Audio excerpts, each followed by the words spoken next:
listening to Fox Sports Radio.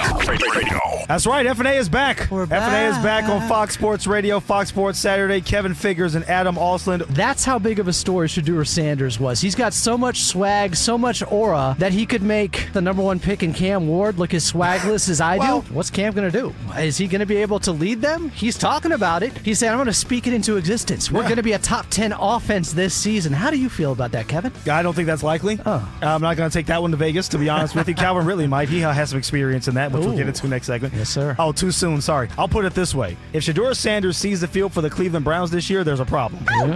Things have fallen off the rails. I'm just being honest. Yeah, Stephanie. Yeah. Take it easy. Fourth string right now. There's a full house of quarterbacks with the Cleveland Browns right now. It's a tough place to be for him. Yeah, roll call. The oblique injury also is more concerning to me. He literally hurt himself throwing the football. Yeah. Not his arm, not his elbow, his obliques, his abs. Trying to say that he has a weak core or something like that? I wasn't going to go there. Not doing enough sit-ups? Mixing some planks. Yeah. Some Chris Planks. Come on. That fat gets his momentum going forward. that what Like it is? it kind of snaps him forward like a little rubber band. Just like, well, the old Andre Smith, remember the old offensive tackle when he was running the 40-yard dash with no shirt and it looked like a lava lamp and people were just mesmerized? They thought he actually ran like a 4.3 when he actually ran like a 6.2, but you were just so mesmerized by him, like it's almost like time slowed down. I'm not spelling the demise of the Kansas City Chiefs overall. I'm not saying they're going to fall off the face of the earth and win 4 games. I'm just saying there are teams in the AFC and the AFC West in particular that have gained some ground. I'm just saying, like, hey, there's other teams playing too, and that there might be a couple of cracks in the foundation. I'm not saying it's collapsing on them. All that sounds very rational, very reasonable. I'm also a Raider fan, so that might have something to do with it. There it is. Okay.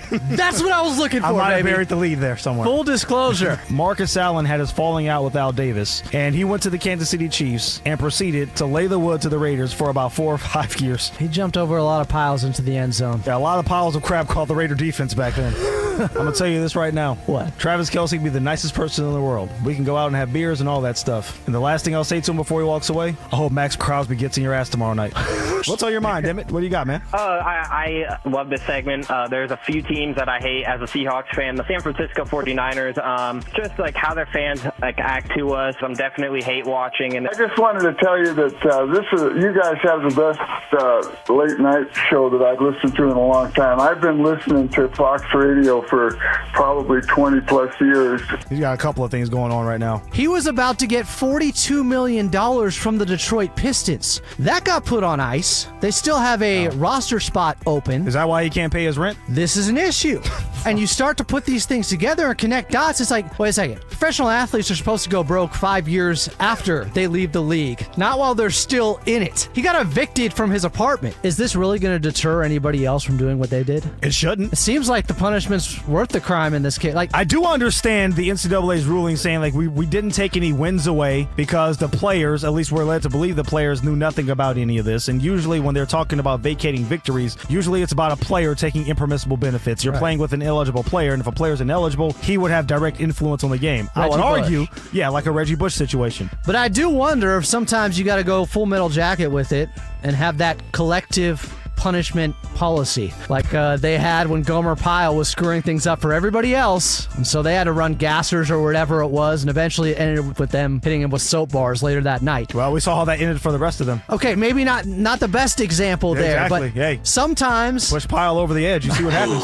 I think he's very situational. I think the circumstances have to be just right. He's not a plug-and-play guy. And that's no disrespect. Not he's at all. perfectly suited for what the Philadelphia Eagles do, where he can show off how dynamic he can be.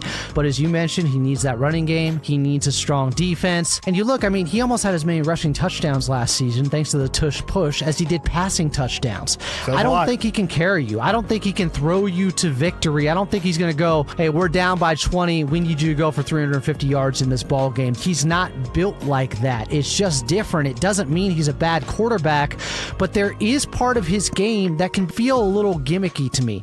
The tush push is gimmicky. Yeah. They almost outlawed it. You have to acknowledge that. No, absolutely. The return of the young GOAT, Noah Eagle, back now on the FnA takeover of Fox Sports Radio. Every time I hear Round Ball Rock, I think Tim Robinson has completely skewed my viewpoint, and all I want to do is blah, blah, blah, blah, blah, basketball. So it's going to be hard, I think, when I actually have to be professional, and I can't do that during the intros of our games. Stranger than fiction. All right, Kevin. It appears Elmer Fudd has met his match. The rabbits with horns on them. Some are calling them Frankenstein rabbits, others demon rabbits, some calling them zombie rabbits. I prefer horny rabbits.